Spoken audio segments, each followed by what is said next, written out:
Most stories do not start with a journalist. They start with people. Noticing when a river runs dry, asking why a school is changing, discovering something new next door. Curiosity is human. Your right to keep asking questions is at the heart of NPR's mission, and we are not going anywhere.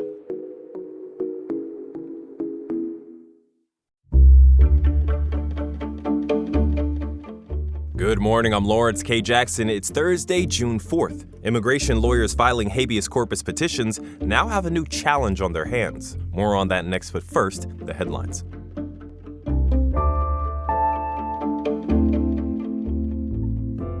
Republican County Supervisor Jim Desmond and San Diego City Council member Marnie Von Wilpert will advance to the general election for California's 48th congressional district. That's according to the Associated Press. Amar Kampa-Najjar, a leading Democratic candidate, conceded the race. He said in a statement the loss marked the end of his political career. Desmond had the endorsement from President Donald Trump. He took an early lead with 42% of the vote, declaring victory overnight. I want to go to Washington, D.C. to fix a few things, and things that are of interest to me in Southern California is that, the cost of living and the young people being able to afford a house. The American dream is slipping away. We stopped the border is secure now, but we need a better immigration system that allows workers and people to come into our country where that doesn't take years. It should be months or something like that. Democrats were more divided than their GOP opponents, with Marnie Von Wilpert coming in second. She spoke to KPBS in a crowd of election night supporters. I was the only Democrat running in this race who's actually beaten Republicans in a tough district before and flipped a major seat. And I've delivered, too. Democrats, we need more than just a message. We need to show people results. We need more to be than just anti-Trump. We have to be for a brighter future for America. The race became one of the most watched House races in the nation. 4 people have now been charged in connection to a nearly 2,000-foot-long tunnel spanning from Otay Mesa to Tijuana. The U.S. Attorney's Office for Southern California says the tunnel was found inside of a fake buy-for-less store posing as a legitimate business. Investigators had been surveilling the faux or front store since December. The U.S. Attorney's Office says investigators saw people regularly posing as employees in and around the store, but the lack of customers going in and out appeared suspicious. Agents last Friday stopped a van and 2 trucks nearby that contained more than 2,000 pounds of cocaine. The building was then searched, revealing a tunnel underneath the floor of a storage room, resulting in 4 persons charged with federal drug distribution. This summer, the San Diego Public Library would like for you to plant a seed and read with them. Their summer reading program kicks off now through August 15th. The library says this year's theme digs into the connection between stories, food, culture, and community, adding that you can earn prizes by doing things other than reading, like hiking, gardening, or even cooking. Library Director Misty Jones says that just like a garden feeds the body, books and ideas feed the mind. Registration is now open for all reading groups. The library says its summer reading program last year surpassed 35,000 participants. From KPBS, you're listening to San Diego News Now. Stay with me for more of the local news you need. KPBS On Demand is supported by the San Diego County Toyota dealers, presenting a new 2025 Corolla. With classic styling, available 10.5-inch touchscreen display, Toyota Safety Sense 3.0, and more. See your Toyota dealer for all Corolla options. The San Diego County Toyota dealers. We make it easy.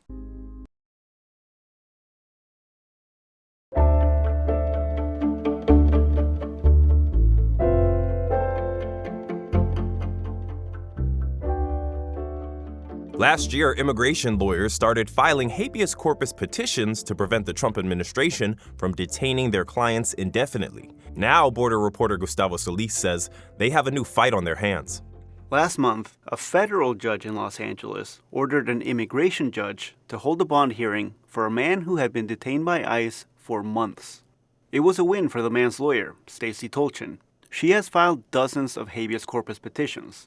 They are a centuries-old legal remedy meant to protect people from being unlawfully imprisoned by the federal government. The next step was to go back to immigration court for the bond hearing. But that's when Tolchin's victory turned sour. The immigration judge issued a $50,000 bond for a man with no criminal record. And in immigration, you have to pay the full bond. You don't pay 10%. You pay the full bond. People don't have $50,000 to pay. for somebody that's lived in the U.S. for over 25 years with a family who's eligible for relief. Tolchin has practiced immigration law since 2001. She has seen high bond amounts before, but only in rare circumstances. I had a $50,000 bond when there was an Interpol red warrant for a foreign arrest for murder. That was a $50,000 bond case. So that tells you where we are now.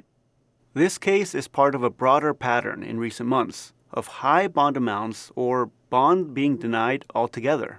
The immigration judges are now routinely denying bond or release from custody for people that would have easily gotten bond before because they're not a danger to others or a flight risk. Immigration lawyers say this is the latest tactic by the Trump administration to meet its mass deportation agenda, while having little regard for due process. It began in 2025, when it became clear that people were languishing in ICE detention centers when they could have been released under bond or parole programs. That's when lawyers turned to habeas corpus petitions. As of last November, lawyers had filed a little more than 3,000 petitions across the country. They have now filed more than 50,000. And they seem to be working. The vast majority of our habeas petitions have been successful. I think in our office we've had about above 90% success rate. Megan Day is a lawyer with the Immigrant Defenders Law Center.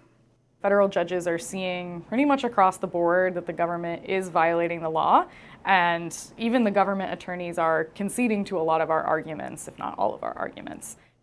But she says that a growing number of those victories have turned out to be short-lived.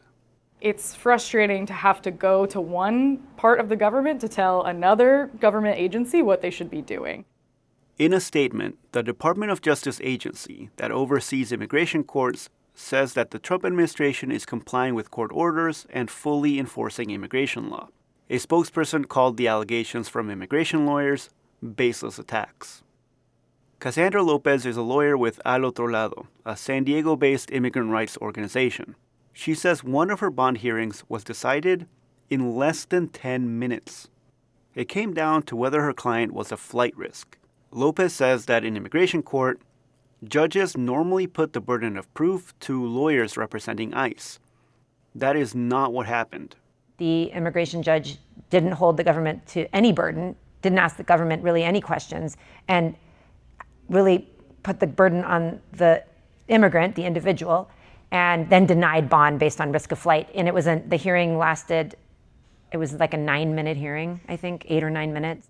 Lopez says that being in custody makes it a lot harder for people to afford lawyers and participate in their own defense. She has seen clients who are detained indefinitely lose hope, abandon their case, and self-deport. She believes that is the administration's ultimate goal. That's why the government's using immigration detention. It's not because these people are a danger or a flight risk. These people want to stay in the United States. They want to do everything they can to fight their case. Tolchin believes that these bond hearings undermine the legitimacy of the immigration court system. But overall, we're just really concerned that this really is a sham court at this point, and it's become an agent of the Trump administration.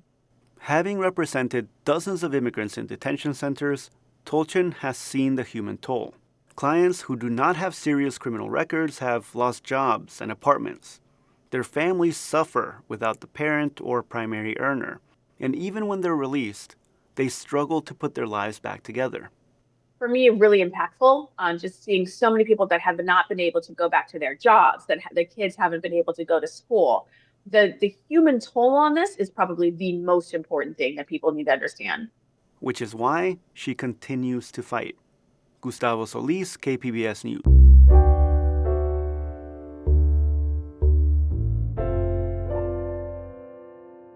It looks like the race for state superintendent of public instruction will come down to a pair of Southern Californians, one from San Diego. Democrat Richard Barrera is currently the president of the Board of Education for the San Diego Unified School District. The latest returns show him in second place behind Republican Sonja Shaw. She's the school board president for Chino Valley Unified. Barrera says his record in San Diego means he's the best choice for the job. And all of that experience of a community that really has come together and said, we believe in our young people and we're going to prioritize our public schools has led to the strongest student outcomes of any large urban district in the nation. Whoever wins in November will replace outgoing State Superintendent Tony Thurmond, who unsuccessfully ran for governor. Results are still coming in for California's primary election with hotly contested races up and down the ballot. Voice of San Diego CEO Scott Lewis spoke with anchor Debbie Cruz to break down some of the local key races. He's been keeping an eye on San Diego City Council District 2, which includes Clairemont, Ocean Beach, and Point Loma. What issues will be at play in that district heading into November? Well, it's a coastal district that's always been concerned about development, about housing, and both the candidates, Richard Bailey and Nicole Crosby, have expressed a lot of concern about Midway Rising, about development. So I think there's going to be a more anti-development or sort of hostile-ish approach to development. They both hated the trash fee. They both wanted to get rid of Balboa Park fees. Those are now less of an issue with the compromise the city struck with opponents of them. But it'll be really interesting to see how they handle Midway Rising. There was a big independent campaign saying Richard Bailey opposed and would stop Midway Rising. When I asked him about it, he said, no, I'll just try to make it a little better maybe. And so I wonder how the district will react to their approaches to that question.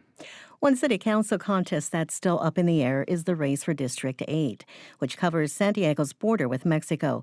Scott, what do you think will be a deciding factor here? Well, so Antonio Martinez is in the runoff, it looks like. The question is, will it be Gerardo Ramirez or Venus Molina with him? Gerardo Ramirez got the support, just like Nicole Crosby in District 2, of the Municipal Employees Association, the largest union of city employees. And they're really good at picking people, it looks like, in these races. Nicole Crosby did really well, and now it looks like Gerardo Ramirez as well. They're both very similar. Gerardo has a little bit more support from police. He has this sort of tough love approach he wants to do for homelessness. They both want to try to, they all want to try to fix the Tijuana sewage crisis. So I don't know that there's a lot of difference in policy, but there is going to be a lot of difference in spending. The Municipal Employees Association, there's a group trying to build a landfill in South Bay that came in really strong in support of Gerardo Ramirez. And so we'll see whether that money really can change the race. There was also one ballot measure for the city of San Diego, Measure A. It would have taxed second homes left vacant for most of the year, but opposition came out strong. What was driving that?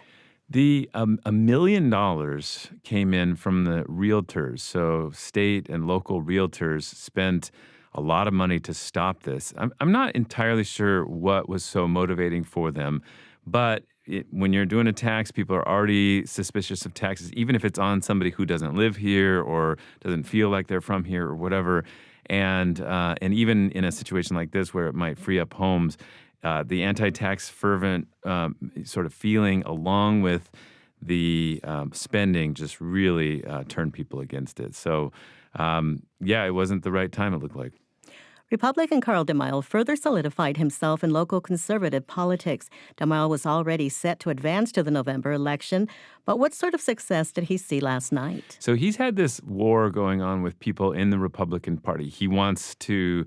He is the kind of de facto leader of the local Republican Party. A lot of people tried to fight him about that. He prevailed. He supported a slate of candidates. The Republican Representative Darrell Issa, Senator Brian Jones, Joel Anderson, they all supported a different slate, and they really went to war against each other.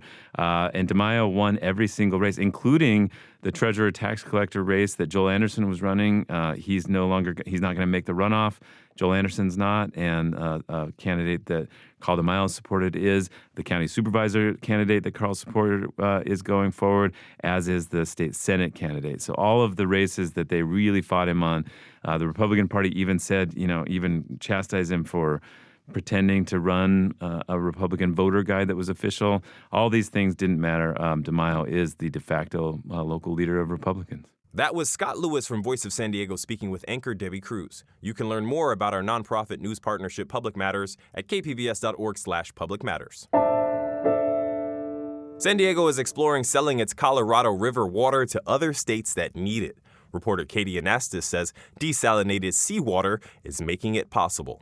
Water officials signed a memorandum of understanding that kicks off efforts to sell Colorado River water across state lines. Drought, heat, and a record low snowpack have reduced the river's supply to about 36% of capacity. Nick Serrano chairs the San Diego County Water Authority Board. He says this represents a willingness to ask whether local investments in water reliability, like desalination, like recycling, like pure water, can play a broader role in helping support water security in other communities. The Carlsbad desalination plant takes water from the ocean and turns it into drinking water. About 10% of the region's water comes from the plant. Dan Denham is the general manager of the San Diego County Water Authority. He says using more desalinated water would allow San Diego to leave some of its Colorado River water in the Lake Mead Reservoir. And so there's two options with that water. Nevada can take it through their intake at Lake Mead, or it can travel south through the Central Arizona Project into the communities of Phoenix, Tucson, etc. The next step is for water officials to negotiate things like the price of the water and how much would be available. Katie Anastas, KPBS News. In a Clairemont neighborhood several miles from the ocean, one woman has brought an undersea experience to her backyard. Reporter John Carroll visited recently to see what it's like to go under the waves while remaining on land. Carol Kent's front garden is a standout, with succulents galore and rock formations that hint at what's behind the house. In Kent's spacious backyard on the edge of Stevenson Canyon, you find a carefully tended scene, evocative in every direction with what you might see under the sea. Like one creation, a combo of two plants that look like a familiar creature off the coast of San Diego. This is Spanish moss that I didn't think would grow in San Diego, but I missed it about twice a week, and it does. Imagination is key throughout this oceanic landscape. And this is a ghostie, so they're two different plants that together make kind of a jellyfish. Kent is now winding down her undersea gardening achievement. She says it's too much work, and an old surfing injury means tending it is painful. But she will always have pictures, video, and warm memories of her marine masterpiece. John Carroll, KPBS News. That's it for the podcast today. This podcast is edited by Brooke Ruth and hosted and produced by me, Lawrence K. Jackson. As always, you can find more San Diego news online at kpbs.org. Thanks for listening and have a great day.